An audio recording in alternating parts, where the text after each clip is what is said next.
Hi, welcome back to a brand new video of the Targeted Individual Program, Targeted Experience. So, again, these people seem to forget that I have done years of observation, years of research, years of studying this program, right? And so, whenever I expose them in such a way, they will try to again discredit me to say, oh, I don't know what I'm talking about. Oh, you sound like you're confused, what have you. I'm not confused.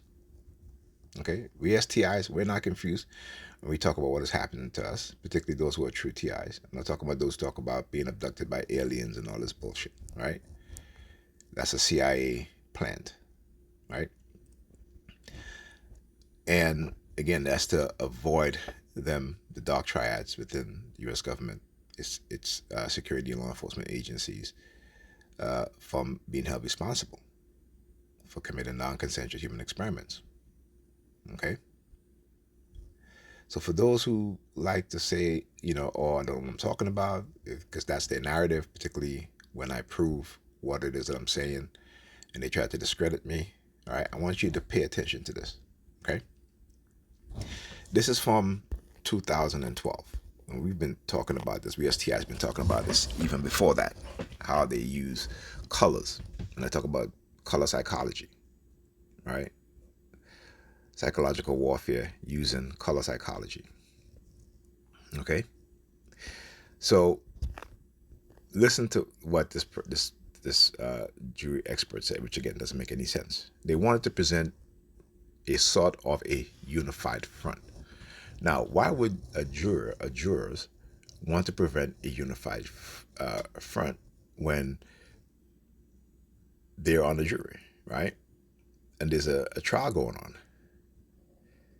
Had they make up their mind already without hearing all of the facts, without hearing all of the presented evidence?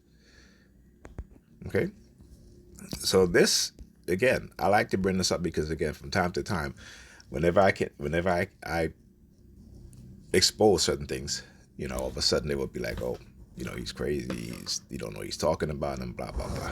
Okay, this is their narrative. Okay, so let me is Drew Peterson color coordinating jury sending a message? By Lisa Baldi. So I want to give credit to her, right? Published August 24, 2012. Call it the case of Drew Peterson's color coordinating jury. Last week the jurors wore red on Wednesday, blue on Thursday, black on Friday. As the trial entered its fifth week, they wore brown, then gray. For the first time since the jury spun the color wheel, they wore alternating colors on Friday, black and white. Okay? It is a topic of discussion, but so far, Judge Edward Bomila hasn't directed them to stop. Are they sending a message? Jury expert Alan, I'm not going to butcher that name, says no. They want to present sort of a unified front. I think they're just having a little fun with it. How you're a juror, you're a jurors. So when I talk about with people within the society being compromised, so you have people who will never get a fair trial because again, the jury has been tampered with, and is being tampered with. Okay, this is why you have a lot of people in being convicted of crimes they didn't commit. Not also because of crooked cops, crooked eyewitnesses, and crooked prosecutors, but when you have a tainted jury, who is wearing the same colors and the judge didn't even pay attention to it. Now, there's another case that was very similar to this where the judge declared a mistrial because that juror did the same thing. And I'm gonna see if I can find that article. Again, I should have found it, but it just came to me just a while ago. All right, as I'm doing this. Okay. So again, go read up on this. Go read up on this. It says he says right here again, trying to make the excuse. It's probably as simple as they all have the same, all have in their closet. No one listen again. It's coordinated, and I assure you guys, these things are coordinated. Okay. It is what is called psychological warfare using psychology of color. Okay. This is no accident. This is no coincidence. Right? And for people who are on juries, shouldn't be doing this, but they do. Okay, so again, now let's take the attention to another news report. All right, so for those who like to say, "Oh, these TIs, they're crazy. They don't know what they're talking about. No one is going to do this to you 24/7, what have you, what have you." This is from ABC News. We've all had nasty neighbors, but an entire town? Think how annoyed you get when just one person honks at you. Now imagine all your neighbors driving by sitting on that horn 24/7. Are they tormenting one family, or did that family wear out its welcome? We want you to decide. Here's Paula. She goes, did that family wore out its welcome? Now, why would she say that? This family is the victim of community stalking and community harassment, right? So again, they know what's going on. They know how they engage in these sort of psychological campaigns to drive people out of the community, out of the neighborhood.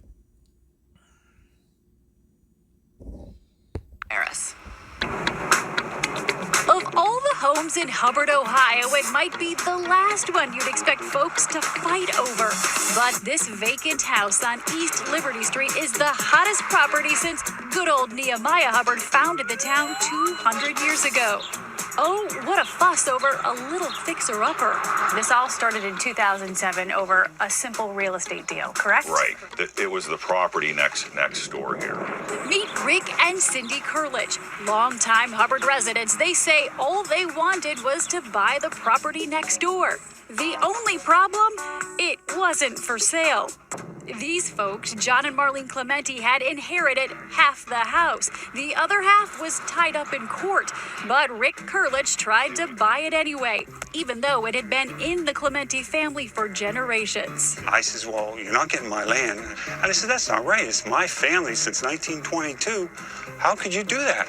The Clement family called me up and they told me to take my bid off the table. And if I didn't take my bid off the table, we'd be bitter enemies for life.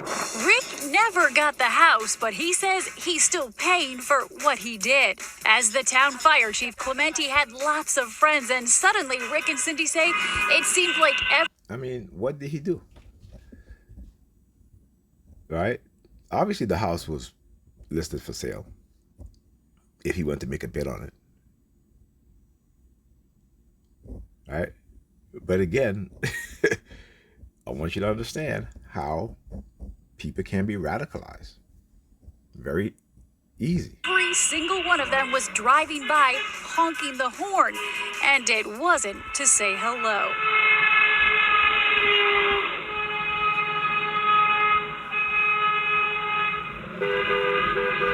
The Clement family conspired together to organize a horn-blowing campaign against us. That's really what this is all about. Ask not for whom the horn blows. It blows for Rick and Cindy Kurlich.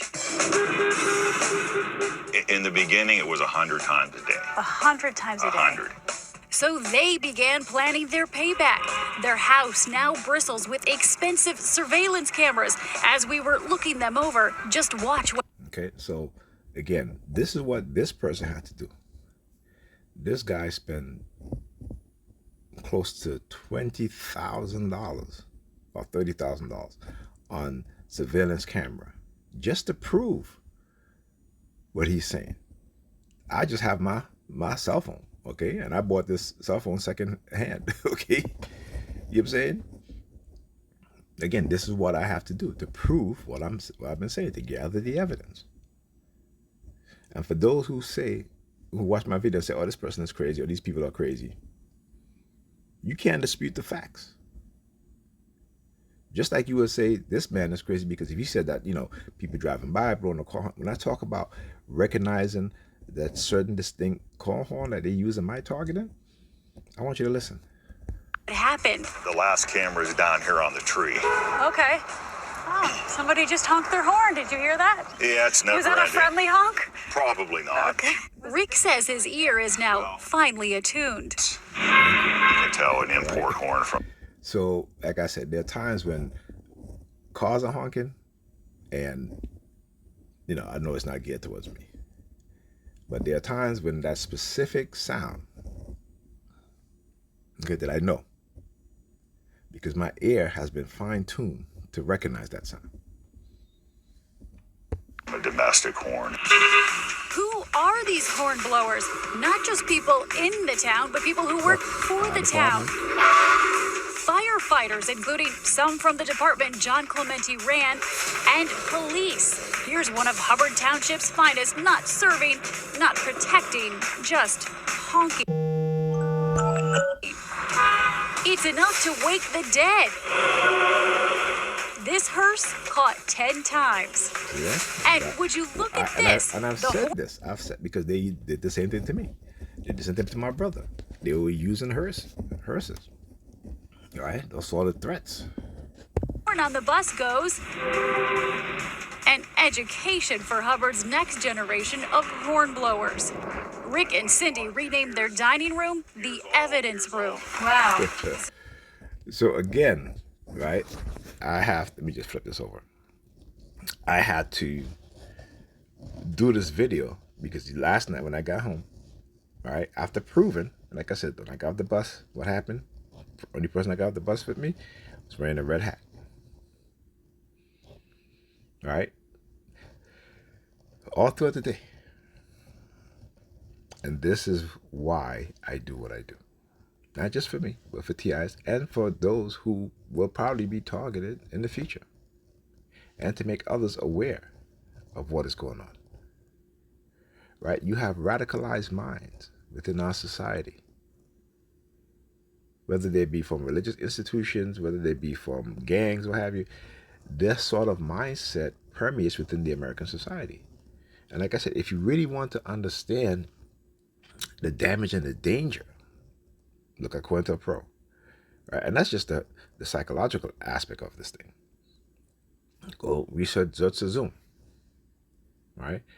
Go look at mobbing in Europe and how European countries has to pass laws, right, to make mobbing, to criminalize mobbing, because it had become so pervasive and so destructive, right? So you can't tell me that what has happened to us as TIs is in my mind. You will never, ever convince me of that, make me believe that, because I know the truth. And it is going to get much worse.